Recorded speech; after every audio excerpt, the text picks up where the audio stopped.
Hello there, Internet. Hello. I feel like we've met before. Yeah. Hello, 안녕하세요. Ryan Walters here in El Juego Lounge along with Paul Neat, and we had no technical issues today. None at all. No, another live show and flawless, as usual, I might add. Yeah, so anyway, we may have had some issues with just things. It doesn't matter. You know what? Because we're here now, and those of you listening to the podcast, this doesn't matter anyway. And those of you tuning in on Facebook, hi, welcome. Anyway, we are not here to talk about our technical issues. We have things to get to, and you know what? Forget the bants for the first two. No, you know what? How you doing, Paul? I'm all right. How are you? You doing good? Yeah, I'm okay. I'm a little parched. Yeah. Yeah. Well, we are in a pub, technically. Yeah, that's true. But we are not here to participate in libations or anything like that. We are here to talk about Team K-League versus Juventus.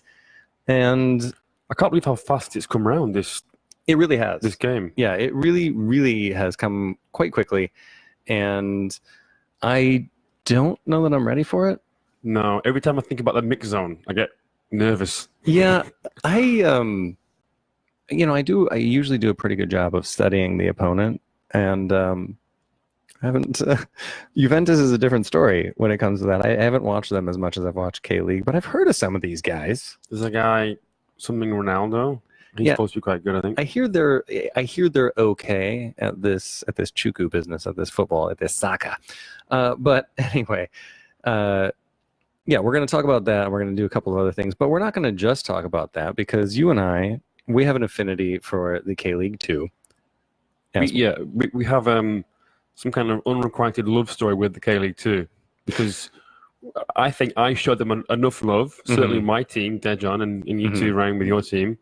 Now in K2. Yeah, but they just do little else other than make us miserable. So I don't really know where we stand with that. Well, we might be mentioning some folks from Dejan and Jonah because we thought it would be fun. We are talking about Team K-League versus Juventus, and there was a fan vote for that, and we're going to be putting in our own version of that, of the team that we would like to see face Juventus, and it's not that much different, but there's some new names on the list when you take popularity out of it a little bit. I think the guys that we have on there. Or you take out reality TV. Yeah, if you take out reality TV, that's also a different story. But we're going to be revealing our desired best 11 for that, but we're also going to do it for K2 because why not? Because K2 deserves a little bit of love. So let's just get into this. As long as I'm, you know what, I need to check my notes. I'm a little frazzled. We should explain that we have ditched the 4-3-3.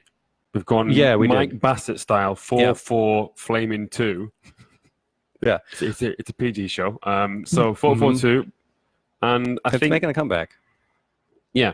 It's about time. It's like the 80s. Now all of a sudden 80s fashion's back in again, you know. It's like same with the 4-4-2. Yeah, and for those of you watching this on Facebook, thank you for tuning in. And also, if you would, Paul, we do have some things that we're going to be giving away today.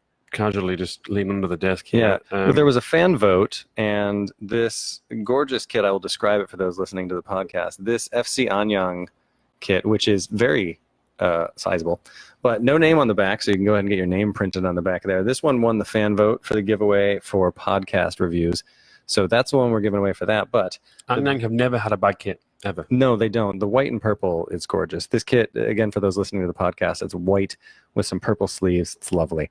But we're here for the big giveaway, which is... And the big reveal. Yeah, but look at that. If you look at the back, this is where Team K-League comes in because... That's right.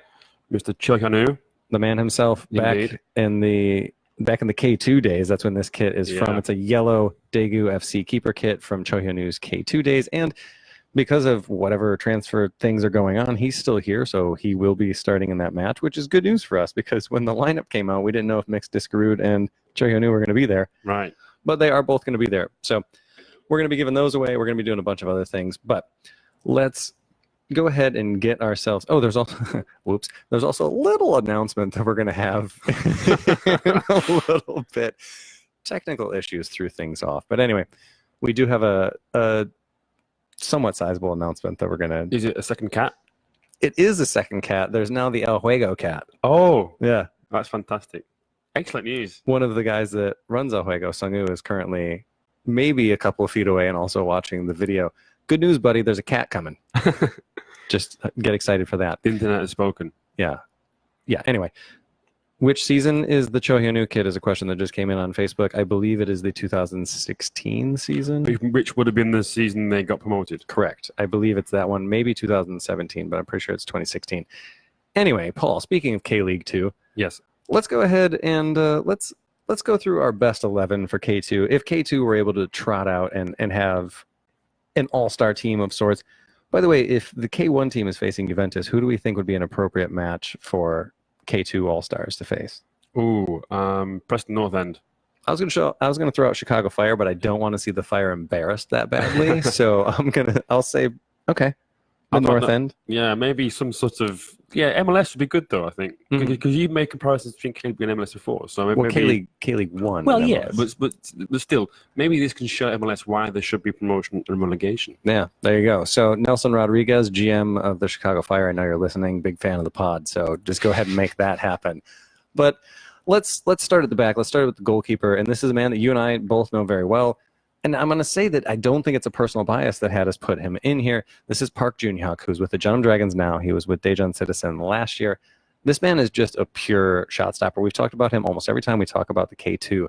He's just quality back there, and he's the reason that Jeonnam is even in contention for anything right now. Yeah, he's the reason why the weekend you didn't lose by 3 or 4 goals instead of just a 1, unfortunately for him and for you. But yeah, Park Jun-hyuk, what's funny about last season, he was obviously with Daejeon, and he came in midway through the season. He finished his military service, and on a free transfer, Daejeon signed him. And his arrival coincided with that 2.5 month unbeaten run that Daejeon went through, and he was a huge factor in Daejeon reaching the playoff promotion final. And obviously, it was a move for him, a short-term move, put him in the shop window, and obviously, it worked, I suppose, because he got a move to, let's face it, a bigger club. Thanks. Well, I mean, I don't think it'd been far-fetched for the Dragons to been picked to be one of the top 4. There are some quote-unquote experts that thought they were going to do really well. Well, I don't know who those guys are. The less said about the better. But yeah, I just think he is a great shot stopper, and he's experienced. And I think, actually, sorry, Ryan, but he's a K-League 1 goalkeeper. No, I would fully agree with that. I think some of the clubs that are struggling at the back, Incheon, would do well to see about a move. I mean, the window's closing quite soon, so I don't think he's going anywhere. No. And I think that he's pretty locked in. But anyway, we got to get going. We could talk about him all day. Also, as we've brought up in the past, if you haven't seen Park Jun-hyuk play yet, that man shows off the guns. He likes you to know that he works out and has a nice tan as well. Yeah, I would roll up my sleeves and show you on the video version of this, but nobody wants to see that. Nobody wants to see that. Anyway, Paul, let's move into the defense, and we should explain the rules and how we pick this. That's true. So I'm sat on your left and Ryan is sat on your right. I'm a left footer, where I was when I was not retired. I'm retired now. Ryan, you're right footed. So we semi-retired. Okay. Yeah, semi-retired. If any K3 clubs that are planning on joining next year are looking to sign a foreign player right away with a decent right foot and horrible fitness issues, then I'm your guy. I think if you want someone to do 10 minutes off the bench in K7, then you can give me a call. But anyway, the point I was trying to make is that I decided to pick the left-hand side of the pitch, and you picked the right. Because some say I actually have 2 left feet. That's how good I am. I mean, I've been told before that I'm unplayable. So I took that for exactly what they meant, I'm sure.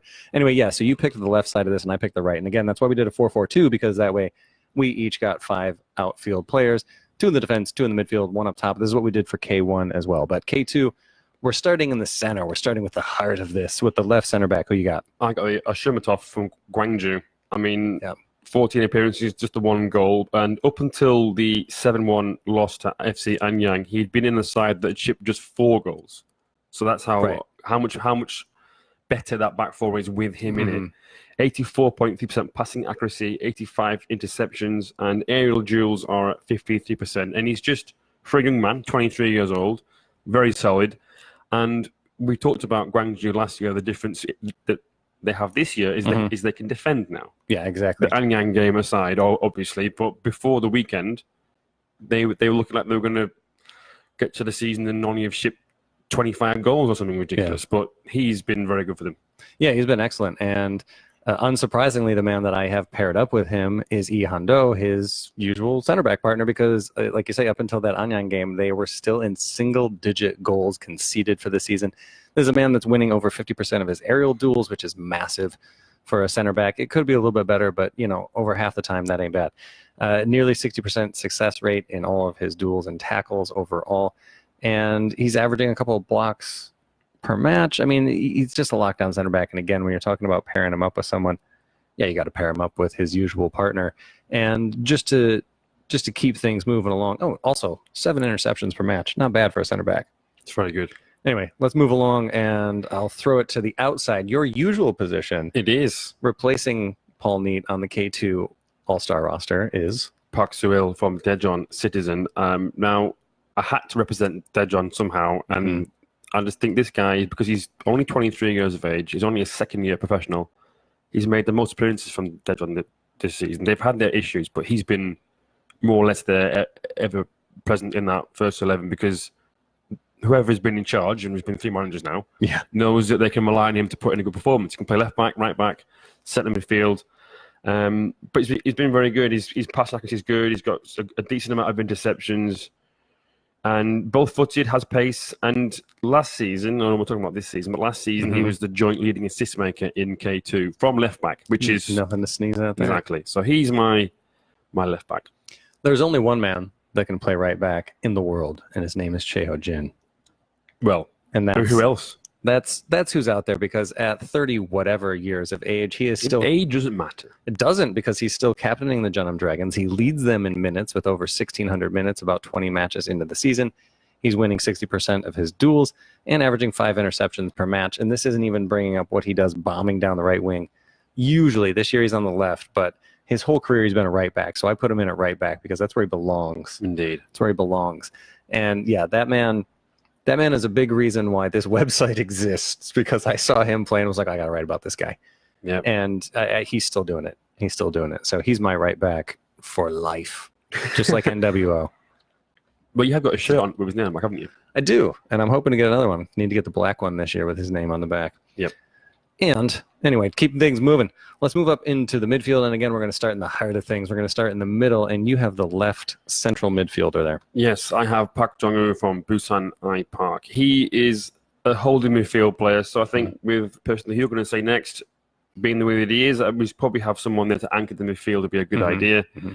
19 appearances this season, 4 assists, 3 second assists, and 18 shot assists. So he's been there to set people up. So he's not just there to be a defensive screen. He can contribute going forward as well. 86% passing accuracy and 136 interceptions, which is impressive. So that is pretty good. He is my pick for that left-sided centre midfield spot. Yeah, like you say, unsurprisingly, I went with Ju Se-jung here, because when you're good enough to play for the Korean national team from the second division, you're good enough to play for this hypothetical best 11 All-Stars to face Preston North End. Or the Chicago Fire. Or the Chicago Fire. Or both. Yeah. Maybe they could combine squads and be decent. Anyway, you never know. Yeah, Ju Se-jung, I mean, he's just a beast. And I think the glaring stat, he completes 88% of his passes. He completes 88% of his passes. I mean, you would imagine that number might go down a little bit in K1, but I mean, still, K2, the competition is there. It's a pretty good competition. And to be getting almost 90% of your passes off is absolutely absurd. And he also continues that in the final third, where he's 79% accurate to passes into the final third. So he's setting things up really well. He's got 2 goals from the midfield. He's dangerous on set pieces. He's successful on 77% of the action that he takes in a game. I mean, like, the guy's just a machine. Yeah. He's just a machine, and it's no wonder that he's on the national team, because he's just a beast. And FC Seoul are going to be lucky to get him back this year. They are, and they are going to be well stocked for centre midfield players when he returns to Sangam after summer. And moving on to the outside, then, left mid, who do you have out there? I have Baek Sung-dong from Suwon FC. He is the leading assist maker in K-League 2 with 5. He has 4 goals, and his expected goals is 1.6, so he's surpassing expectations in that regard. And he's locked down in a position now, you see. He's been playing as an AM or a left-sided midfielder in that 3. he was trying as a striker a bit last season. I think being the captain and being the striker, it might have affected his game a little bit. Yeah. This season, though, he's been much more consistent, and he's really taken that captain's armband on. And he looks more comfortable than he did last season. And I think he's one of the best players in K-League 2. And he always scores against Deadman as well. So please stop doing that. Please stop. Yeah, agreed. Yeah, he's a good player. The man that I went with on the opposite wing, I guess we should have just gone left or right, but then it would have been 2 and 2. That's boring. We don't want to do that.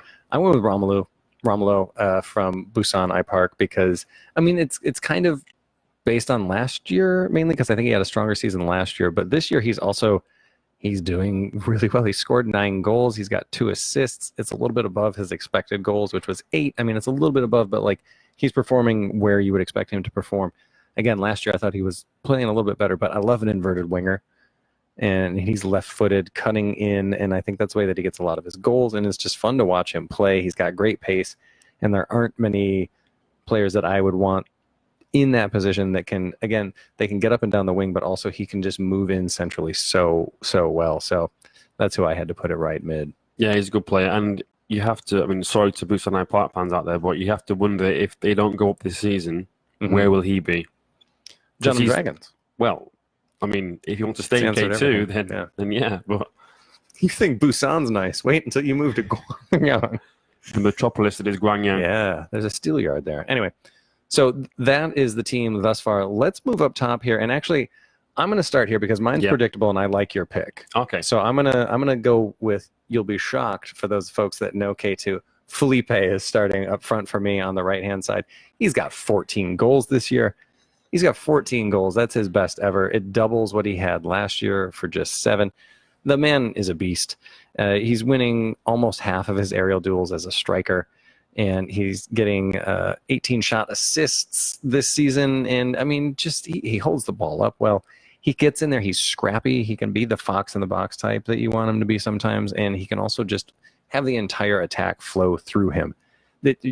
There's a reason that he's at the top of the scoring charts, and there's a reason that a lot of K1 clubs were kicking the tires on a deal for him, and good on Gwangju for making sure he's going to stick around for a little bit. Yeah, very good player. And they've changed the way that they played a bit as well, because they were not always long ball last year, but they were quite predictable in that sense. But with him, even though he's a big boy to try and aim for, they aren't doing that though this season. They aren't just relying on that. He can play on the floor. He scored all kinds of different goals, and yeah, he's someone that I knew that you would choose, which is why I went a bit left field with my choice. I like your choice a lot better.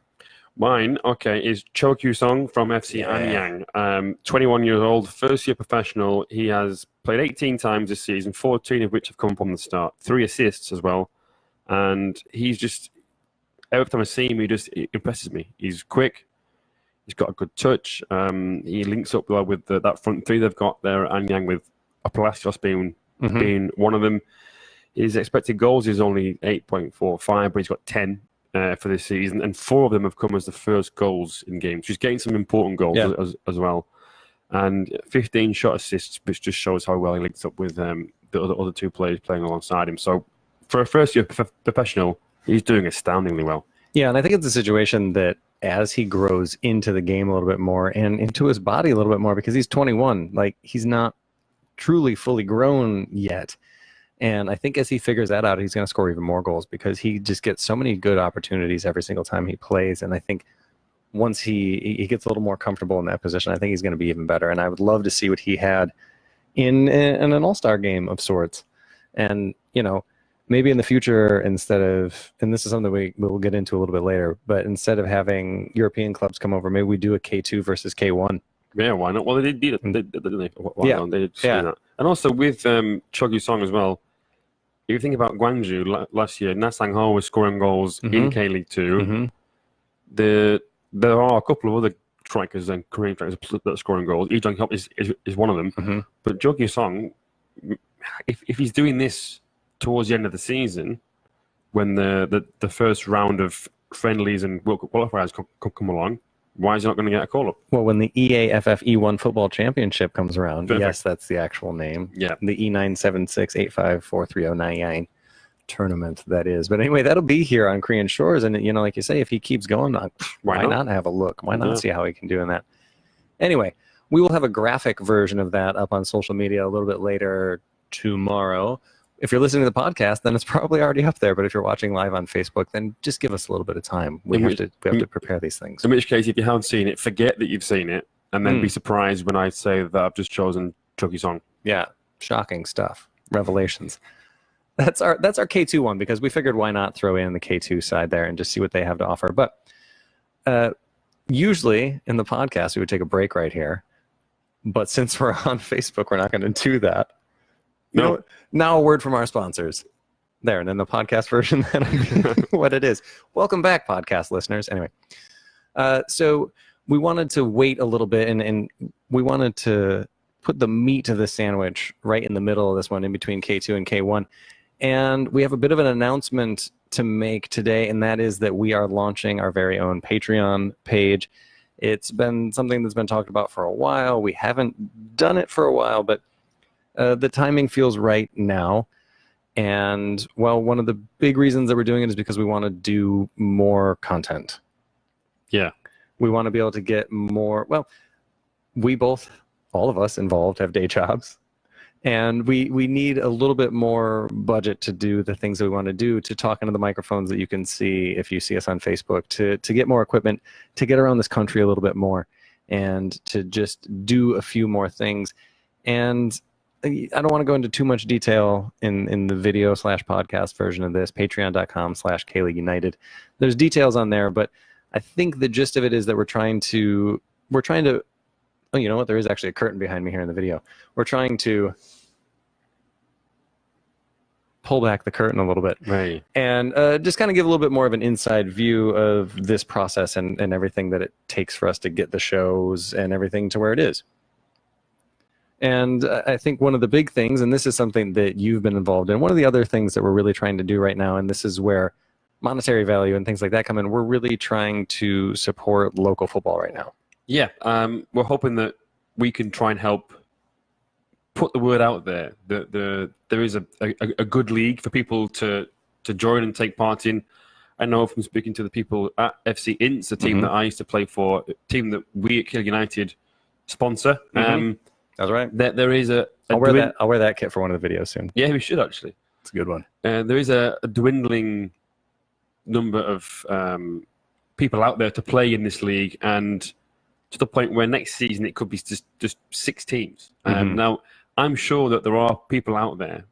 We just need to find them, and hopefully with the level of support that we have on our various social media sites and whatnot, and with the site, that we can try and help teams like FC Inns find new players, and maybe if you're new to South Korea and you want to play a bit of football, you might not be aware that this league even exists. So hopefully we're trying to help the league, help all the teams, and obviously help FC Ints as well. Yeah, and one of the things that helps do that is just some cold hard cash sometimes. And we're also sponsoring the league in general this year. We're going to be getting some bibs for the league and things that don't seem like a big deal, but things that $2 a month, $5 a month, things like that here and there, they really do truly help out. And yeah, that's one of the big things that we're trying to do. We're also trying to get some more stuff into the hands of the people that are watching and or listening to us on the regular. We've got beer koozies. We have. Have they arrived yet? No. We're getting beer koozies. We're getting adult beverage koozies. Yes. We all know what you're going to use them for. Anyway, we've got that. We've got stickers. We have a different kit. We have our away kit. We have our Patreon exclusive away kit as an option there. But again, I'm not going to go into absolutely everything here in the podcast. It's not an NPR drive week where they're just going to go on and on until they hit certain numbers or anything. But we are doing that. We're really excited about it. And hopefully you're excited about some of the things that we're going to try to do with the increased support. And the support so far has always, kind of blown us away. It's been really great. So thank you so much for everything you've done so far. And hopefully we can do even more. Absolutely. And that's what we're going to try to do. So with that, let's move on to the K-League 1 Best 11. And the Best 11 that was selected is already out there. We've got that up on social media. Well, you know what? Just go ahead and run the folks down real quick. Why not? It's a 4-3-3 with Cho Hyun-woo in net. Yeah, left back is Park Joo-ho from Ulsan, and then a centre back pairing of Osmar, and it was Dae Tui from Ulsan. Now, because he's injured, it'll be Yoon Young-sun. Right back is Lee Young from Jeonbuk, and then in the midfield from left to right is Sezinia, Kim Bok-young, and Mix Diskarud. And then up front, again left to right, Park Joo-young from FC Seoul, Lee Dong-guk from Jeonbuk Hyundai Motors, and Adam Taggart from Suwon Samsung Blue Wings. Yeah, and we've decided that we went with a 4-4-2 again. Paul's going to choose the left side. I'm going to choose the right side.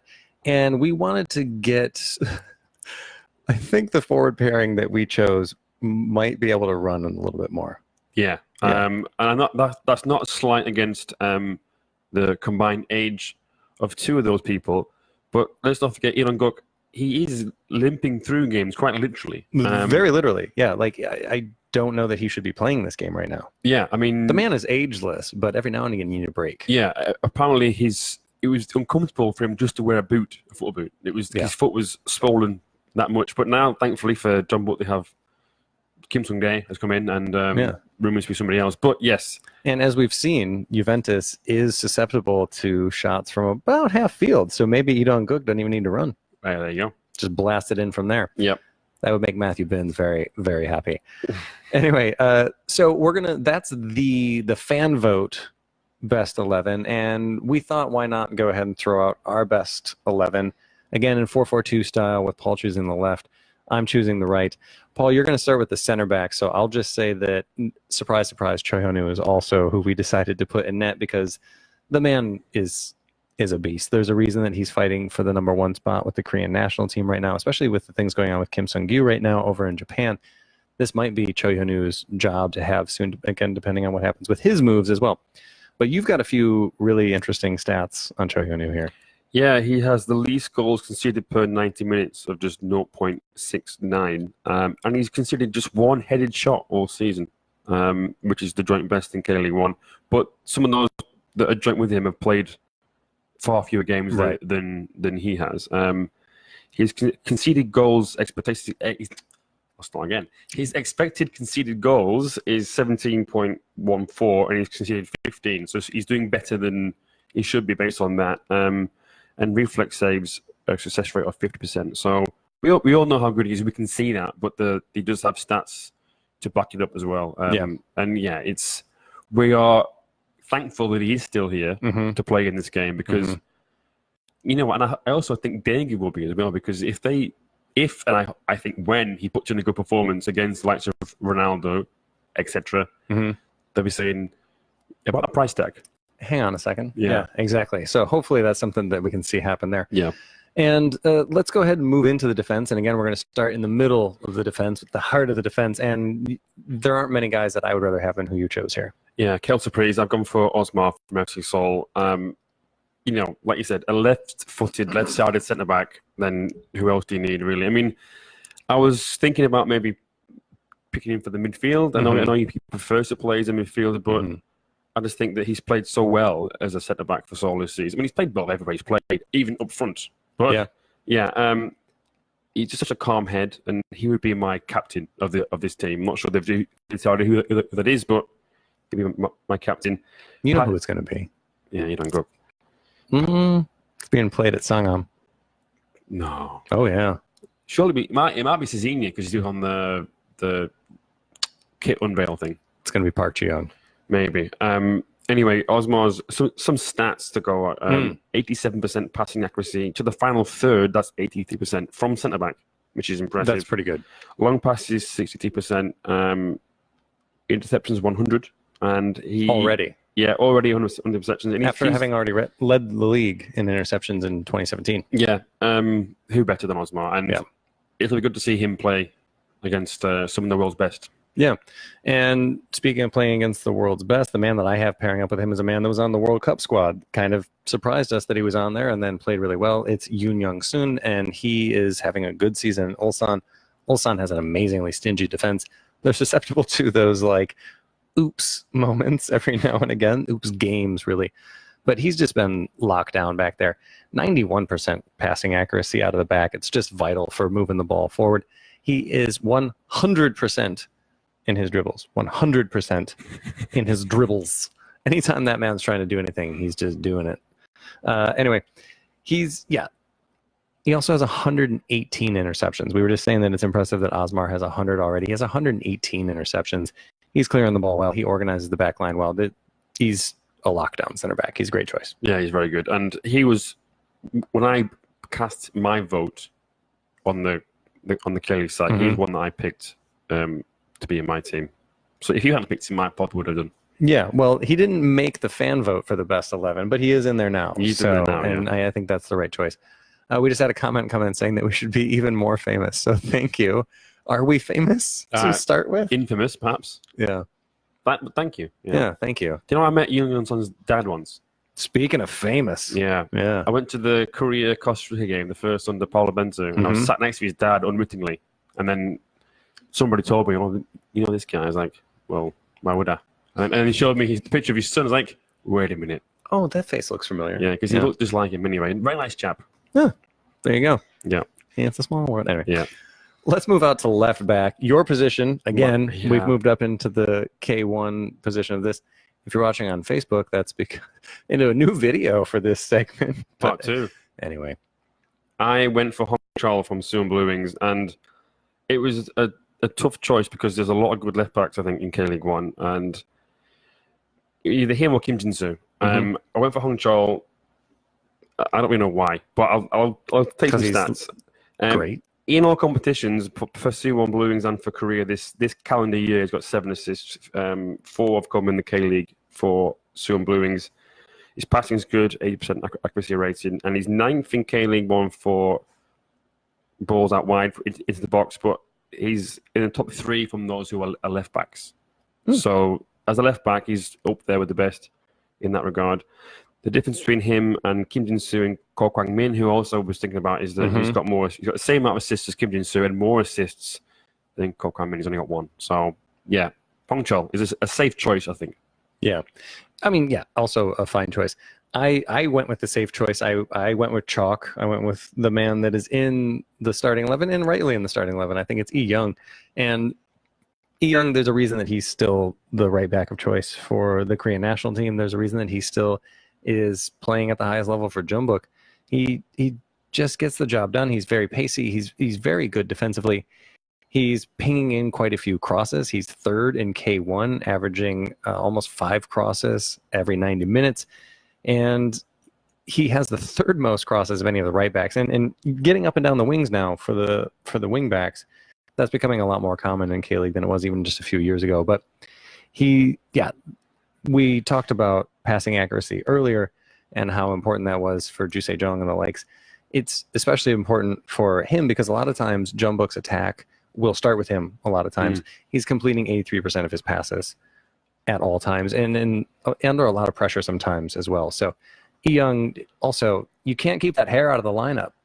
He's just too handsome, isn't he? You cannot keep that man's Superman hair out of the lineup. And I hate Superman, and I'm complimenting that haircut. Well, there you go. And also, I think it's not last season that we're talking about, but last season he was one of the MVP nominees.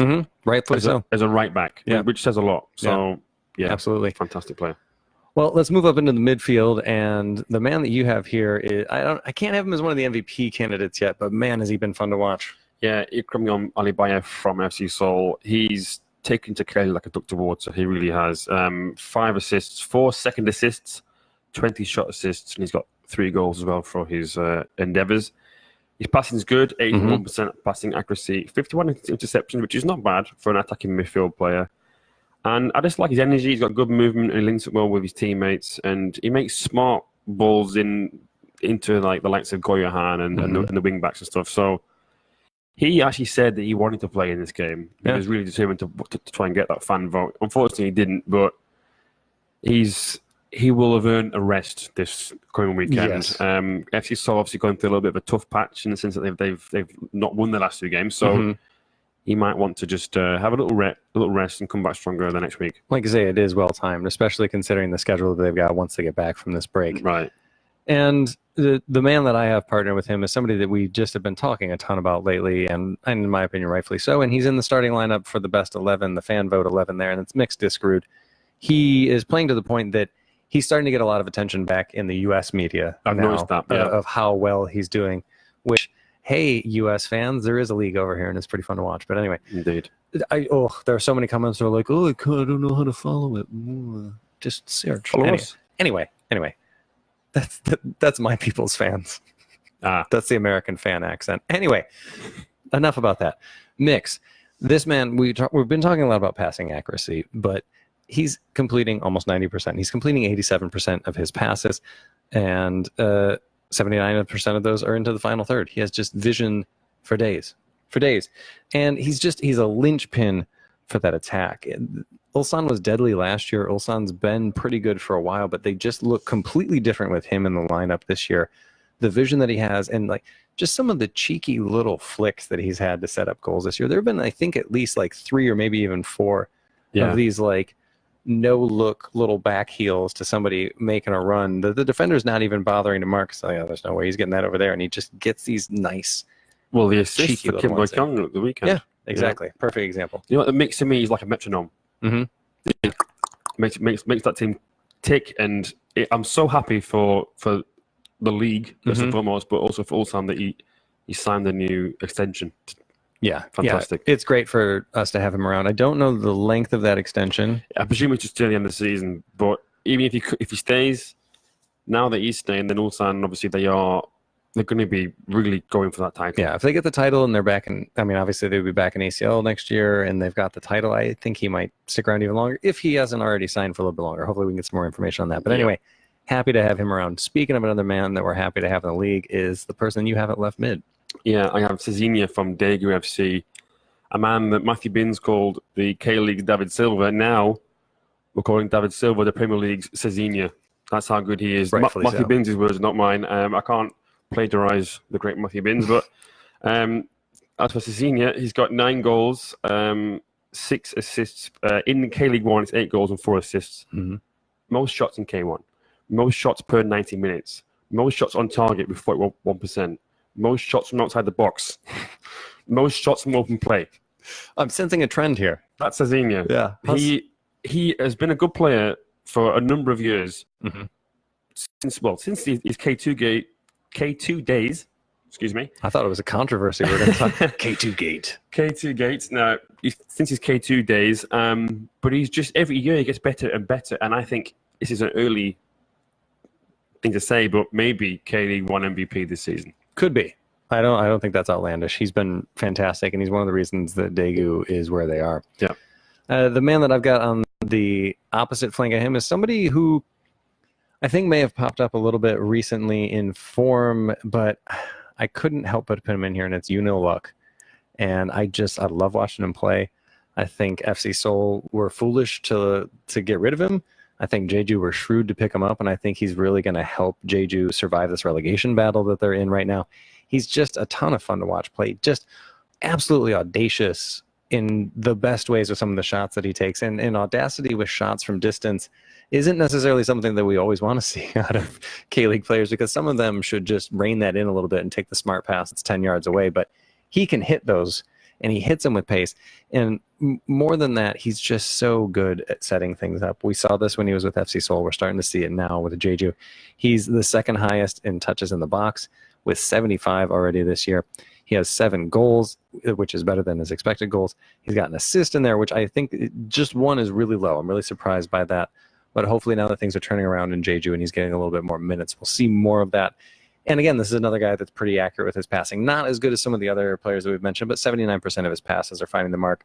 And you have to figure a lot of that is because he's making slightly more risky passes than a lot of the guys that we've been talking about so far. Mix does get into that final third and try to set things up in the end, but Luck is just all over the field trying to make it. And I kind of put him in as like a bit of like the dark horse candidate for this one, I guess. He is in the roster. He's on the bench in the actual K-League best 11 to face Juventus, but I want him in the starting lineup.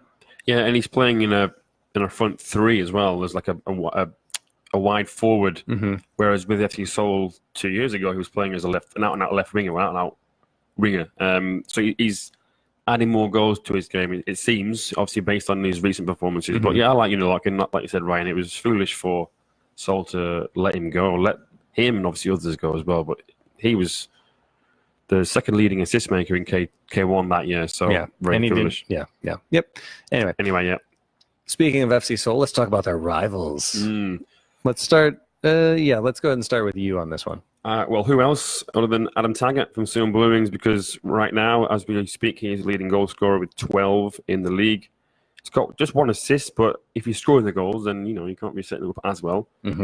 He's fourth in K-League 1 for the most shots from open play with 57. Second for shots on target with just over 40%.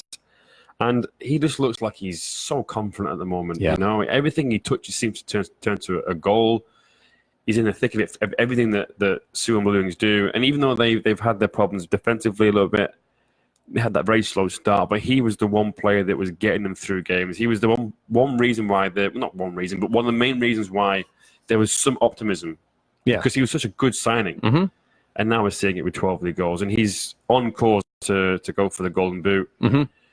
It's his to. I know it's obviously early days, but it's his to lose, and you think, especially with Kim Chinook leaving, right? Exactly. I think even with testament to how good Adam Taggart is, even if Kim Chinook was still here, Taggart would still be one of the favourites to be the Golden Boot winner come in the season. Yeah, definitely. I mean, like you say, the form that he's in, and also just he's kind of proven to be that option, the option for Suwon up there. So, and like you say, once confidence gets flowing, and I think we've talked a lot, and there have been semi jokes, but like seriously, some stuff bandied about this being like a punishment match, and some fans voting for their rivals, like some Suwon fans voting for Jumbuk players and FC Seoul players and things like that.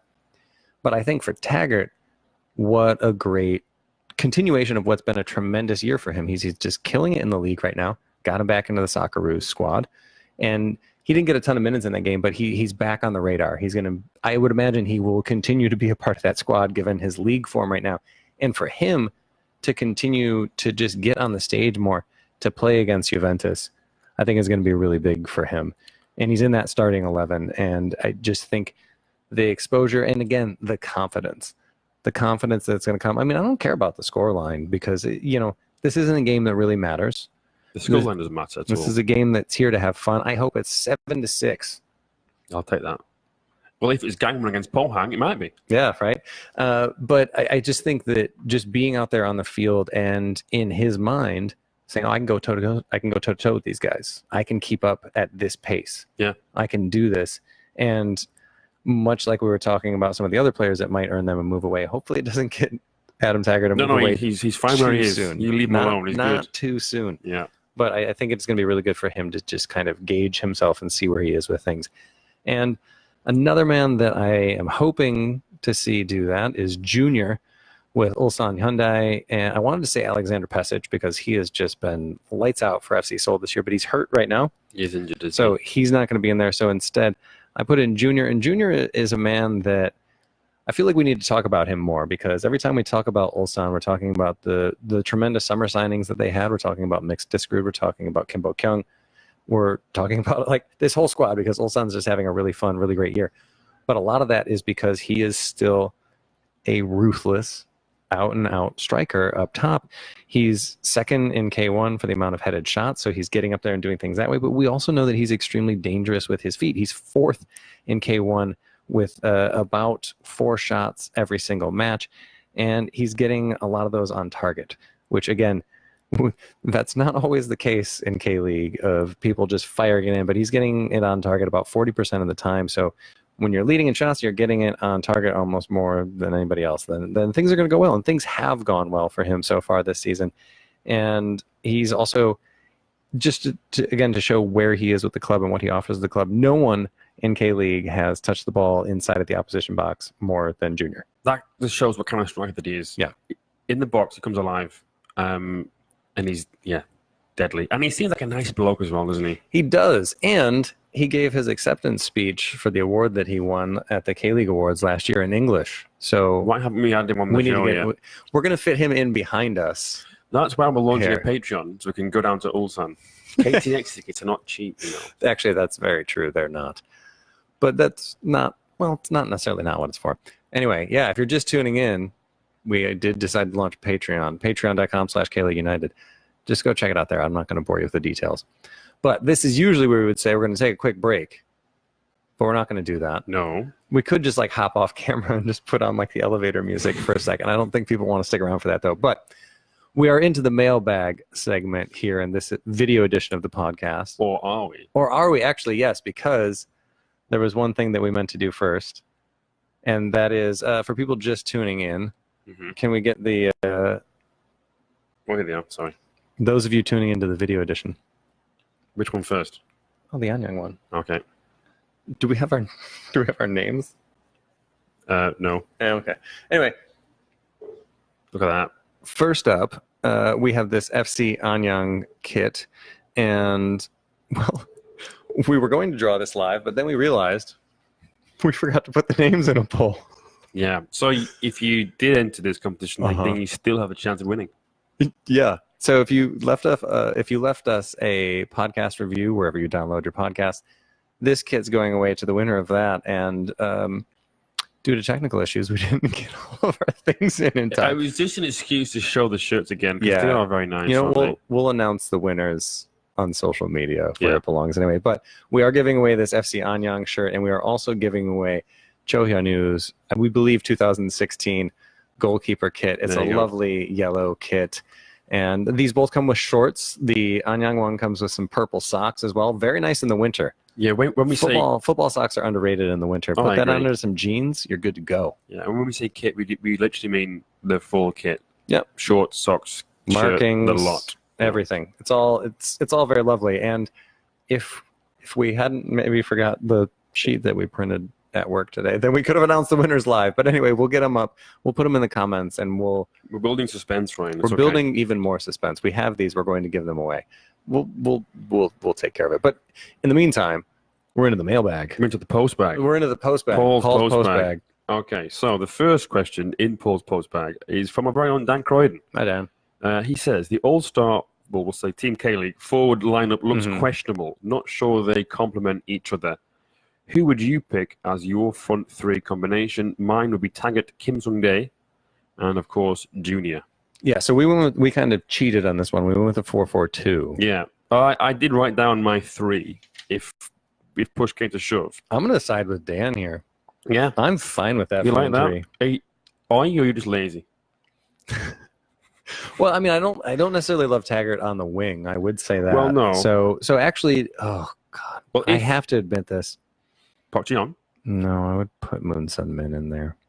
I want to carry on. Okay, so if people had toes that weren't broken, then I would have Pesic up top, Taggart, and Lopez.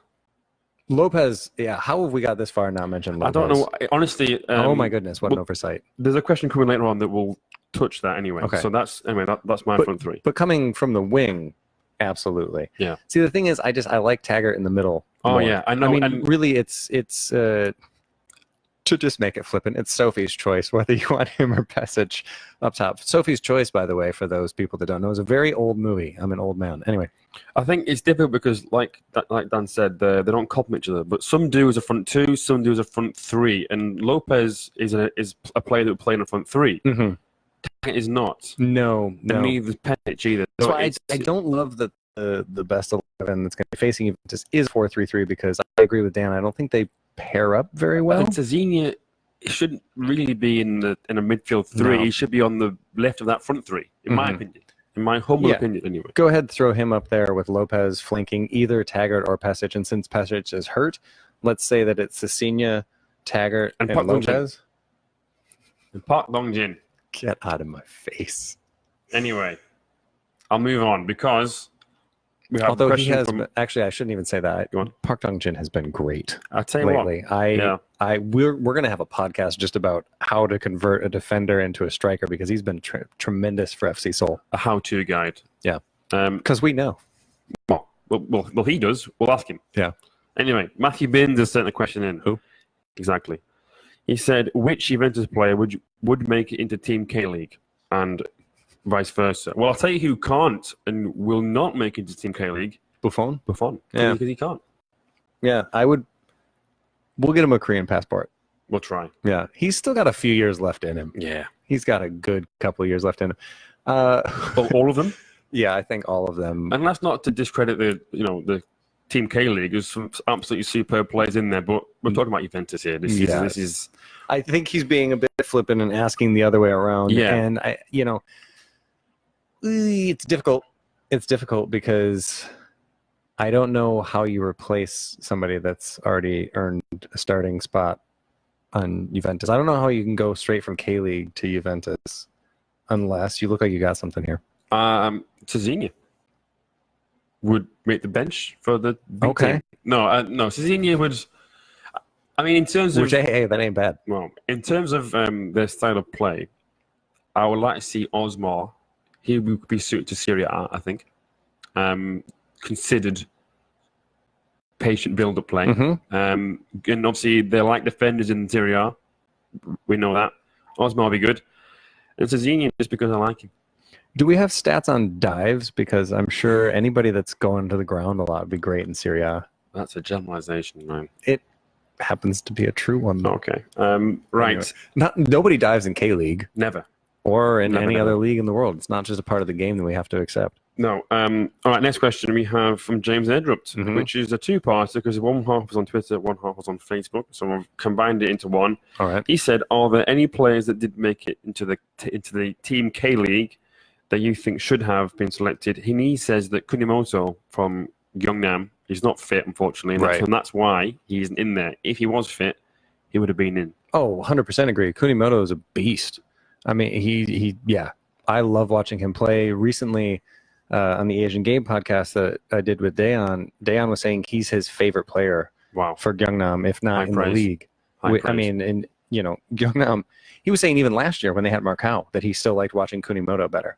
And this is somebody that's been in K-League for quite a while, giving that kind of high praise. And I mean, I would just echo that. I think Kunimoto is just so good at picking out passes, creating on his own. He's great with the ball at his feet. I mean, yeah, it's a shame that he's not able to be in this because just like we were talking about with Taggart and the year that he's already kind of had a chance to come out on the national stage. He was already with the Socceroos and he's earned his way back in. Kunimoto is still just 21 years old. And I feel like if he continues his progression, he could make his way into the full national team for Japan. I would certainly hope so. And it's a shame that he can't be there to shine on this kind of stage. Yeah, I agree. I think, actually, we made some jokes about the team earlier, but it was very hard to choose. Even when I voted for the full team, and I had 11 players to choose from, it was very difficult. And there's some names that I would mention. Lopez has already mentioned. Absolutely. Hankook Young's had a great season for Gangwon so far. Good shout. Go Johan, Ali Bayev we mentioned as well. Kim Jin-soo, Kim Tae-hwan from Ulsan, the right back. If I was going to pick the right side, I would have gone for him because I like him. And if they hadn't left, Kim Shin-wook would have probably been in there, you would think. And Saric, at the time, he was the leading assist maker in K-League 1. We could have just had a team of Kim Shin-wooks. Well, if they'd let us pick that. We all dream. Yeah. We all dream. Anyway. And then we have a question from Clint Jones from the 94th minute. Thanks again, Clint. Discounting the Anyang Gwangju result at the weekend, which is blocking from his mind. Something that I know all too about there. When was the last time you were truly surprised over a result or scoreline in the K-League? So not Team K-League theme question, but it's a good question. Okay. When was the last time I was well and truly surprised? Every time Jeonnam wins. You beat me to it there, actually. Same thing about Daejeon. Sorry. No, I even hit the mic for that one. Sorry, Jeonnam. I didn't mean that. I do kind of mean that. No, I didn't mean it. Yeah, I think we all were shocked and surprised and thrilled at the Gangwon. That's exactly what I was going to say. Pohang 4. Yeah. And the way that it went down, that Pohang was 4-0 up. And then Gangwon came all the way back in that one. I mean, that one was just ridiculous. There have been a couple of just bonkers games this year. Not like K2 is starting to get into its prime, though. Once the summer months hit, and that's the thing, this has been it's been a lovely summer here in the north of South Korea, where it's been pretty temperate. It hasn't been as hot as it usually is. But now that it's getting sticky, K2 gets crazy. Oh, yeah. And it's starting to get crazy. And I also think that the Anyang Gwangju result would have been crazier had we not have already had the crazy Gangwon Pohang game. Because that was already, oh my goodness, we've had a crazy game. Yeah. Because I was looking at the scores on Saturday night, and it was like already 2-0 to Anyang early on. I was like, well, that's surprising. Mm-hmm. And then looked at the phone later on, and it was 7-1. I was like, well, this is bonkers, isn't it? Yeah, that's just not something that happens. But yeah, generally, any time that Dejan win and keep a clean sheet, I'm genuinely very, very surprised. As is the rest of the league. Yeah, actually. Yeah, we are good at that. So, surprising. Not very often, though. Yeah. I'll hasten to add. All right, last question is from on Twitter at L627085997. They don't have a username. Which sounds like a car registration number. You are blocking the exit. Can you please move your car? No. He says, is the positive energy around Daegu these days enough to keep Cezinha in Korea? Yes, I think yes, because I think they've been extremely intelligent about how they've handled somebody as talented as Cezinha. He is part of the Daegu family. Yeah. They have had him in. They have expressed that they want him to become a part of the coaching staff when his career is over. They, by all accounts, and our own Jung Woo-yeol is pretty in with the club. He's been a supporter for a really long time now. He has a few more ins through the media and everything else. Everything that he's reported is that Cezinha is extremely happy with Daegu, has been welcomed in as part of the family, and is one of the big faces for this. It's not a rebrand, but it's a relaunch in a lot of ways with this new stadium, this new identity. Daegu, you couldn't have convinced me 2 years ago, certainly not 3 years ago, that Daegu would be what they are now. And he's a big reason behind that. And I think he's happy here. I think he's happy with the level. I think he feels challenged. And I don't see him going anywhere. Yeah, he's playing in his prime years in a team that loves him, in front of fans that adore him.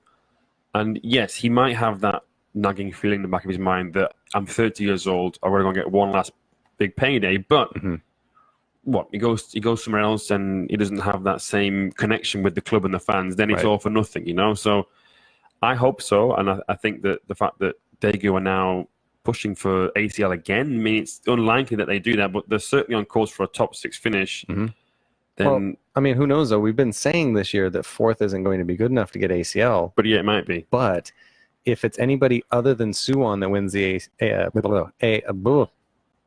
if it's anybody other than Suwon that wins the FA Cup, very difficult to say, apparently, FA Cup.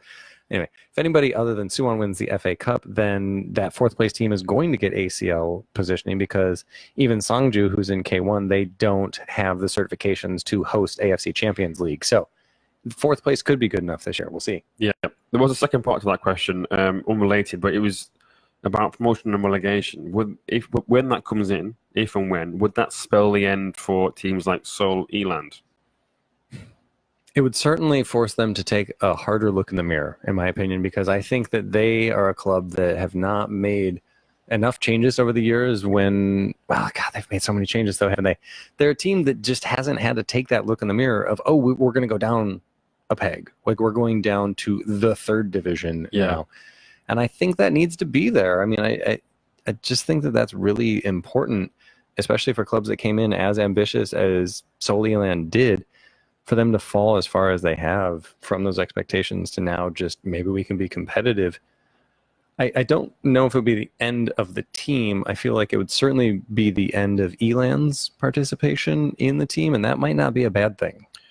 Well, yeah. I would echo what you said there about forcing them into action. I think if we head into the summer, as we are now, and they're still bottom with just 1 win all season, then their current manager, who's just a caretaker, they would surely look to bring in somebody else to. And also, if there is the threat of relegation, then therefore there's going to be a bonus involved for whoever comes in, and hopefully for their sake keeps them up. So there's a reason to go there. If you go, if a manager is looking to get a job somewhere, you wouldn't go to Eland because there's no real target this season. You can't win, and you certainly can't lose because you can't go down. Right. But hopefully, in the long term, we're talking like, in the next few seasons, it would encourage not just Eland as well, of course. We're being a bit harsh to Eland, but Daejeon, let's not forget. Jeonnam and Ansan have been a team like that. Not this season; they've been doing very well this season. But their first 2 or 3 seasons in existence, they've been in that bottom 3. So it would encourage these teams that are always in and around the bottom 3 in K League 2 to hopefully try and do new things and improve for the long-term good of themselves and the league as well. Yeah, and the thing that I like about it more, I do think it will offer that motivation for the teams that are in K2 now and the teams that kind of need a boot in the ass.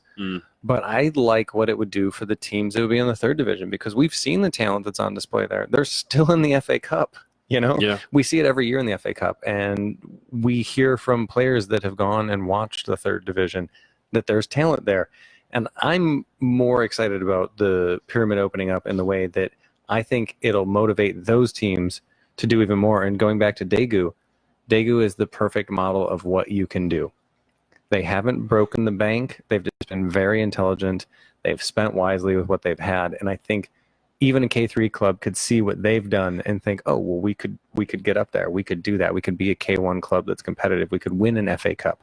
We can do these things.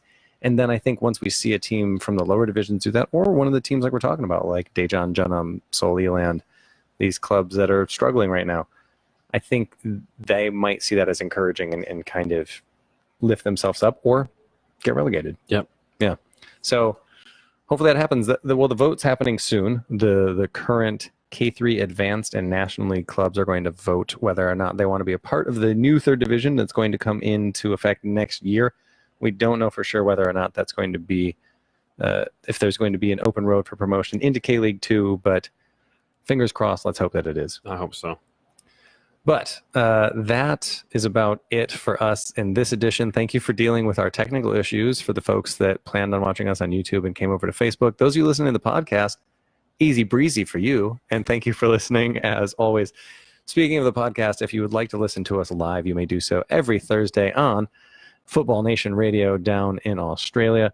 And if you subscribe to the podcast via iTunes, Spotify, Google Podcasts, wherever you download them, and leave us a review, well, as you saw in the live video, if you were watching, we do have some lovely K-League kits that we will put you into a drawing to give away. And next time we'll actually write down the people. We'll actually write down the names and do that. There were a few things and issues. Anyway, other than that, the big news of the night, other than all of those things, is also that we've decided to launch our own Patreon. So again, patreon.com/K-League United, and all the stuff's on there. I'm not going to go over it on here. Everything's on there that you could read about, all the initiatives that we're trying to support, all the things that we're trying to do with that. But in the meantime, Paul, I believe that is it for us this week, and there is no awkward camera turn off this time. No. Anyway, thanks for watching, and for those of you on the podcast, thanks so much for listening.